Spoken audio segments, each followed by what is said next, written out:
Super Sankranti combo offers తో ఈ రోజే సంక్రాంతి షాపింగ్ చేయండి ది చెన్నై షాపింగ్ మాల్.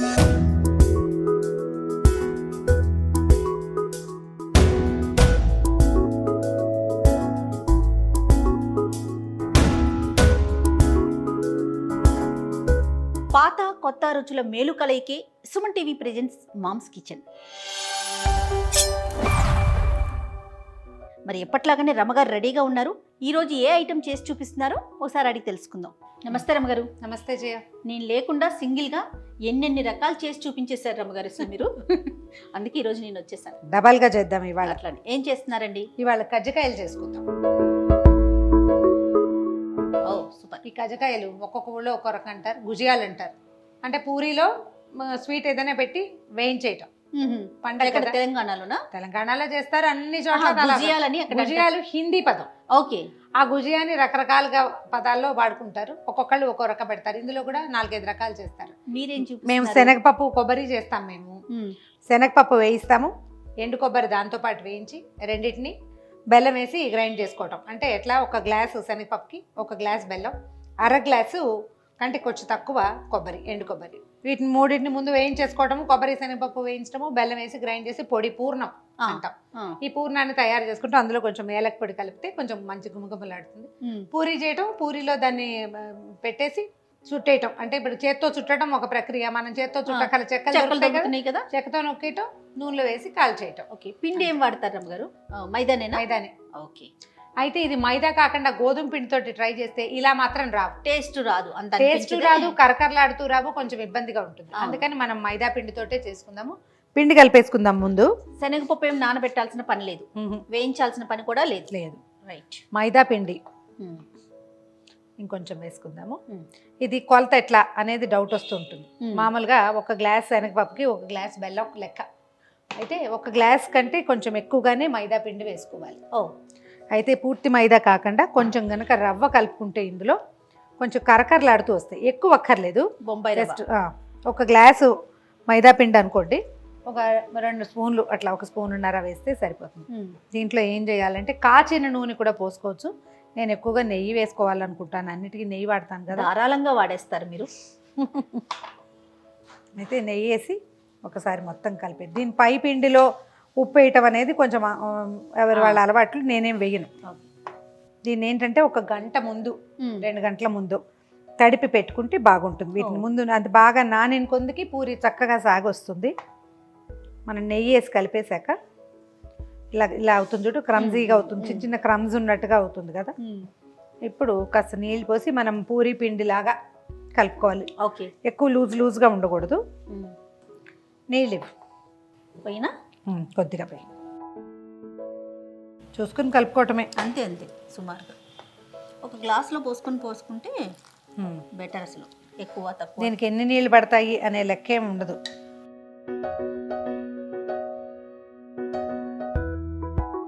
పిండి కలిపేసాను చూడు. చపాతీ పిండి లాగా ఇంచుమించుగా అంతే కదా. అంతే. ఇదిగో ఇలా వేలు ముంచితే దిగాలి. ఓకే. దీన్ని ఏం చేద్దామంటే ఒక చిన్న బౌల్లో పెట్టి ఇది ఆరిపోకుండా కొంచెం నూనె మెత్తగా అయ్యేంత వరకు ఓ తడిబట్టి ఏదైనా కప్పి ఉంచామనుకో దాని దారినది ఉంటుంది. ఈ లోపల 2 hours ఉంచాలంటారండి. ఒక 2 గంటల ముందు గనక చేసి పెట్టుకుంటే ఇంకా బాగుంటుంది, బాగా క్రిస్ప్గా వస్తాయి పైవి. ఇప్పుడు ఏం చేద్దామంటే శనగపప్పు వేయించుకుందాం. ఓకే అండి. ఇవి ఎవరెవరి రెసిపీలు వాళ్ళ ఇష్టం. రవ్వ వేసుకుంటారా, శనగపప్పు వేసుకుంటారా, పుట్నాల పప్పు వేసుకుంటారా, ప్రాంతాలను బట్టి మన ఇంట్లో పద్ధతులను బట్టి మారిపోతూ ఉంటాయి కదండి. మారిపోతాయి. ఎలా రమ్మగారు? కొంచెం దోరగా వేయించుకోవాలా? మరీ చక్కగా బాగా అంటే వాసన వచ్చేదాకా వేయించాలి చేయాలి. అంటే ముదురు వేపు కాకూడదు, దోరగా వేగాలి, వాసన బాగుండాలి. ఇది ఎంత మంచి వాసన వస్తే మన పూర్ణం అంత టేస్టీగా ఉంటుంది. బహుశా ఇలా తిప్పుతూ ఉండాలేమో. తిప్పాలి, వేయించాలి. శనగపప్పు కదా కొంచెం నిదానంగా వేగుతుంది.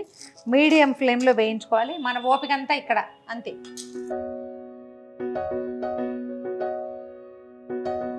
వేగిపోయింది, మంచి వాసన వస్తుంది. దీన్ని ఒక దాంట్లోకి తీసేసి పక్కన పెట్టుకుందాం. ఇది తీసేసాక మనం కొబ్బరి వేయించుకోవాలి. అలానేనండి. శనగపప్పు పక్కన పెడదాం. ఓకే అండి. ఎండు కొబ్బరి ఇచ్చేసి ఎండు కొబ్బరి కూడా ఒకసారి వేయించేసేయాలి జయ. ఇది కొంచెం అంటే ఇంకా చిట్టి ముక్కలు ఓపికగా చేసుకుంటే తొందరగా వేగిపోతాయి. కొంచెం మాడుతుంది కూడా. అందుకని కాస్త పల్చగా రేకల్లాగా కనుక తీసామనుకో ఈజీగా వేయిపోతుంది. ఆల్రెడీ కాలు ఉంది కదా ఇది ముకుడి, దాంతో కాలు ఉంది కదా తొందరగా అయిపోతుంది.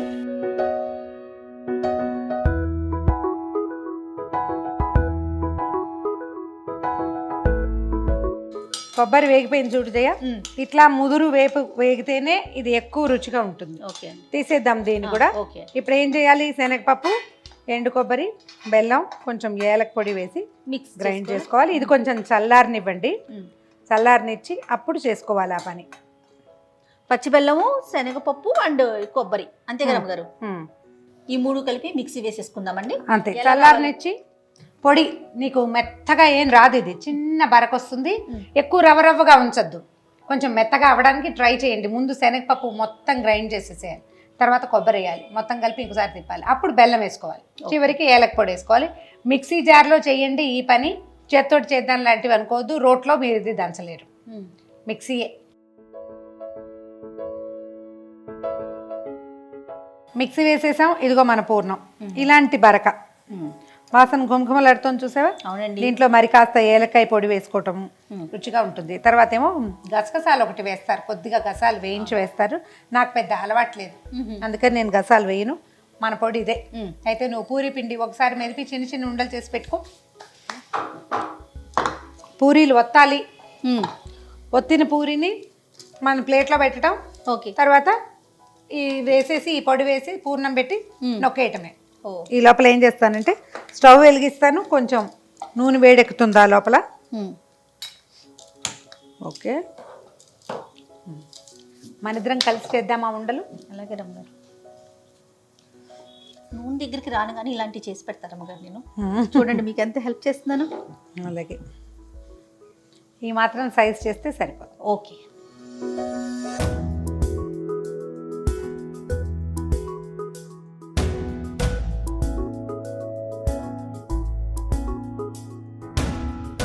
ఓ 10-12 పూరీలు ఒత్తేసుకుని కజ్జికాయలు చేసేసుకుని అప్పుడు స్టవ్ హైలో పెట్టుకుని చకచకా వేయించి చేసుకోవాలి.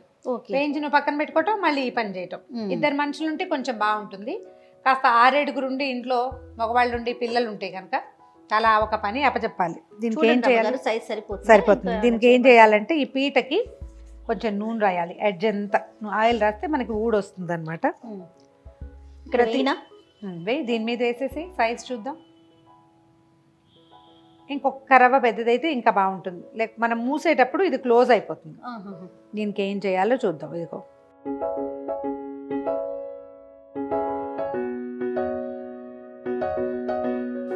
ఓకే, అలా మొత్తం పిండి పూర్ణంతో దీన్ని ఫిల్ చేయాలి. దీన్ని ఏం చేస్తామంటే చిన్నగా వేళ్ళు తడుపుకుని ఈ అంచులకి కొంచెం తడిచే చేసుకుని అంటిస్తే ఇది ఊడిపోకుండా ఉంటుంది అన్నమాట. అతుక్కోవాలి కదా ఒకదానికొకటి, పూరి డ్రైగా ఉంటుంది కదా. ఓకే, అలాగా దీన్ని ముయ్యాలి. ఇదిగో ఈ చివరి చూడు, దీన్ని తీసేయటం. మనం దీన్ని ఓపెన్ చేస్తే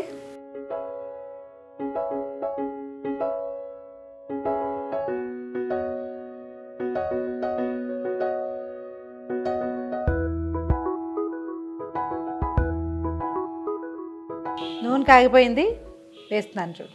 ఓకే, ఇవేంటంటే మనం చేసి పెట్టేసుకుంటే చకచకా ఒకదాని వెనకాల ఒకటి వేసేసుకోవచ్చు. ఒక విషయం చెప్పండి, పల్లి నూనె బాగుంటుందా లేకపోతే సన్ఫ్లవర్, అట్లా ఏది బాగుంటుంది? మీ ఒపీనియన్ ఏంటి? నాకైతే పల్లి నూనె ఇష్టం చేయం. పల్లి వాసన రాకుండా ఉంటుందని చేసేవాళ్ళం, కాకపోతే అది హెల్దీ కాదని. అంటే ప్రధానంగా ఏంటంటే ఇవి వాడుకోవాలన్న భావాలు పెరిగినాయి కదా ఉండాలని ఒక ఫీల్తో. కానీ పల్లీనే రుచి అంటారా? పల్లీనే రుచి.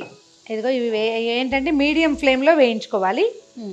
ఒకసారి కొంచెం ఆ వైపును వేగిన తర్వాత కొంచెం దీన్ని తిరిగేస్తే ఈ బొజ్జ బ్రాహ్మణ్ లాగా ఉంది చూడు, చక్కగా పూరి చూడు పొంగింది. అవునండి, అంచేత ఇలా వస్తాయి. దీన్ని కొంచెం డార్క్ కలర్ బ్రౌన్గా వచ్చే వరకు, గోల్డెన్ బ్రౌన్ కలర్ వచ్చే వరకు వేయించుకోవాలి. కొద్దిగా ఇది మునిగేలాగా మాత్రం నూనె పెట్టుకోండి, అంతే.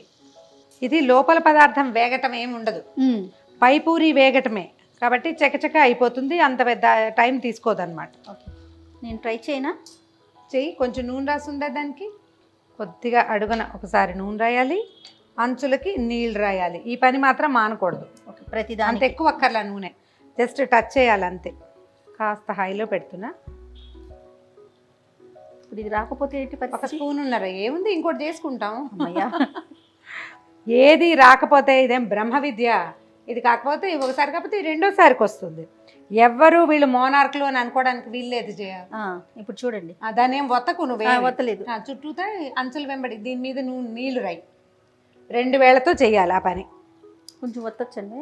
తడి అంటించాలి కదా, నొక్కేయకుండా ఊరికే అలాగా తడి అంటించాలన్నమాట. ఓకే, దీన్ని అడుగు నుంచి పట్టుకుని ఇట్లా దగ్గర కలిపేసేయి, చక్మని చేసేయాలి. నిదానంగా చేస్తే పొడి బయటకు వచ్చేస్తుంది. ఓ 4-5 సార్లు చేస్తే వస్తుందమ్మా, ఏమి బ్రహ్మ విద్య కాదు అది. అంచులు వెంబడి ఉన్నది టైట్గా లాగేసి గట్టిగా నొక్కు, అడ్జస్ట్ బాగా కలిసేలాగా పీటని. ఇప్పుడు అలాగా ఓపెన్ చేయి. ఏ పక్కన పట్టుకున్నావా ఆ పక్కే, అటు చేతులు అటు ఇటు చేతులు మార్చుకుంటూ చేసుకోకూడదు అది. ఇదిగో చూడు తీసేస్తాను.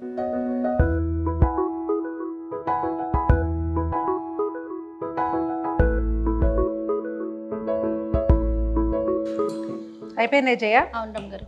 ఈ ముందు 3 తీసేస్తా, ఆ ఒకటి ఇంకొక క్షణం కాలనిద్దాం. అది నేను వేసాను, అందులో పిండి తక్కువ అయినట్లుంది రమ్మ గారు. పర్వాలేదు, ఏమవుతుంది. నేను పదే చెప్తాను జయ, ఏది బ్రహ్మ విద్య కాదు, అంతే. అభ్యాసము కూసు విద్య అన్నారు. చేస్తూ ఉంటే అవే వస్తాయి పనులు, అంతే. కొంతమంది చేత్తో కొడినా కన్నా చూసారా, చేత్తో కూడా చేస్తూ ఉంటామండి కదా. అవును, ఇప్పుడు మనకి చెక్కలు పీటలు దొరికేస్తాయి, పని సులువుగా అయిపోతుంది. చేత్తో మలపడానికి ఎంత సమయం పడుతుంది, దాంట్లో మనం డబల్ పని చేయగలుగుతాం. అందుకని ఉన్న అవకాశాన్ని వాడుకోండి. మనం 1 కిలో చేయాలంటే ఇప్పుడు 1 గ్లాస్ పప్పు చేసాం, దీంతో 16 అయినాయి. ఈ సైజువి ఇంచుమించు 16 అవుతాయి. 1 గ్లాస్ పప్పు, 1 గ్లాస్ బెల్లం, 1 అర గ్లాసు కొబ్బరి వేస్తే. సో మనం చేసుకునే పదార్థాన్ని బట్టి నీకు చేతితోటి మలపటమే వస్తే చేయగలిగితే ఓకే, అదర్వైజ్ ఇలా చేసుకోవచ్చు. దానికి పెద్ద ఇబ్బంది ఉంది. అవకాశం ఉంటే చేస్తాము, అంతే. ఏగో స్టవ్ ఆపేసాను. ఏగో నీ కజ్జికాయలు రెడీ. రమ్మగారు చూడండి ఎంత చక్కగా వచ్చాయో మన కజ్జికాయలు. అదే పీటతో చేసుకోండి.